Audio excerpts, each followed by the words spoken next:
Hi guys, for a little extra support in helping you draw morphology trees, I thought I would do a screencast today on that, giving you a few different examples of how to approach things. So we are going to start by drawing some morphology trees. Yeah, so we'll start with the word carefully. And just like with any other morphology tree, we always start by figuring out which part of the word is the root. In the word carefully, the word care would be the root. And the next step is to find the syntactic category of the root. So how do we do that? Well, either we use the template to decide the syntactic category, the template I gave you guys, where we have the slots for noun, verb, and adjective. The blank of the is a great place to have a noun. I can blank is where we find a verb, and the blank thing where we find an adjective. Now, sometimes it's actually ambiguous, and so in that case, when we don't actually know the category of the root, because it could be more than one, we need to follow the rules of morpheme combination. So there's that sheet that gives you all of the derivational affix rules, and we have to follow those rules. Regardless, even if it's not ambiguous, we always have to follow those rules. So if we encounter a place of ambiguity, we follow the rules. So as I mentioned, this is a case where we have an ambiguous root, because care could be a noun, the care of the patient. Care could also be a verb. I can care for the patient. So in this case, we have to make sure we follow the rules, which I'll get to in a few minutes. So once we figured out the root, we also need to then be careful to acknowledge what kinds of prefixes and suffixes we have, because we don't want to assume that fully, everything after the root here is one suffix. We have to make sure we break it all down. We could have a series of prefixes, a series of suffixes. So here we have two suffixes in a row, full and ly. So this will help us find the rule to establish what kind of word care is. So we draw a label up from our root. And what is the rule for full then? So we have a guide word like faithful, which is a guide word because it's not ambiguous, and using that guide rule we can reconstruct what the rule would be. So faith is a noun because it fits in the slot, the blank of them, the faith of the people. So now we know that in order to add full to care, we have to treat care as a noun. That's what the full rule tells us. So we label the syntactic category of the root. We draw a branch up from our first suffix there. We label it AF for affix. We don't have to say it's a suffix because the diagram shows it to us visually that it's a suffix. So AF, the generic word for or abbreviation for affix. Then we link the two branches together, and now we label the syntactic category of everything under those two branches. So careful. What kind of word is careful? The careful of the I can careful, the careful thing. Careful sounds like a good adjective. It fits into that adjective slot. And then we go back to our full rule and just verify faith, faithful. It links into an adjective. We add a suffix to the noun and creates an adjective. Then we do the same thing for our second suffix. We draw a branch all the way up to the second level. We label it AF for affix. We link them together.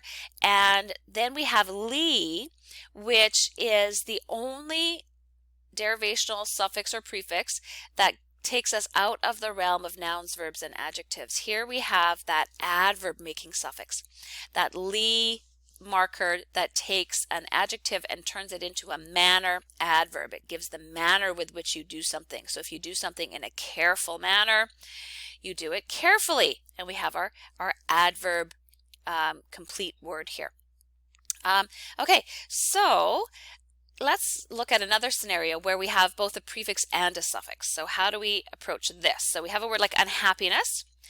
Now I've left the root happy spelled with a Y. Of course, once you put it into a word, that Y changes into an I. But linguists, we don't care about spelling too much, so I'm just going to leave it as a Y there. So same kind of thing. We start by identifying the syntactic category of the root. Happy, the happy thing.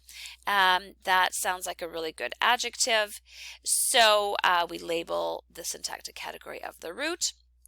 Now here we encounter a slight problem because both the prefix and the suffix are allowable because we have the word unhappy, we also have the word happiness, so we know that we can totally combine those according to the rules. So what we have to do is just kind of test it out one way or the other, because if you combine them in the wrong order, what you will get is a violation of the rule at the next level once you move up the tree. So let's just say, for example, we decided we wanted to do happiness. We wanted to do that combination first, because you have to do one at a time. You can't do prefix and a suffix together. You have to choose one. So let's say we did the suffix first and we create the word happiness. And what kind of word is happiness? Oh, it's a noun, the happiness of the people. And we have a guide word sadness, which verifies that we've got the right combination, because sad, the sad people, is an adjective. The sadness of the people is a noun. So we take an adjective and turn it into a noun, just like we've done here for happiness. The problem, though, is at the next level, because now, once we've created happiness as a base, we're trying to add the prefix un to a noun base. And we have two different un rules, because it's one of those multifunctional prefixes. But in neither case can we add un to a noun. We either add un to verbs, which means to reverse the action of the verb, so you do something, undo it. Or you add on to an adjective to negate the quality of the adjective. So you have something that's happy. Oh no, it's not, it's unhappy. So we reverse verbs and negate adjectives, but we can't negate entities. You can't un a noun. So no, we've encountered an issue on our tree. So what we have to do is go back and reorder the combination of morphemes. So we have to start this time by adding the prefix un. And now we have the adjective unhappy. Remember that prefixes never change the syntactic category of the word, so we know we've still got an adjective here.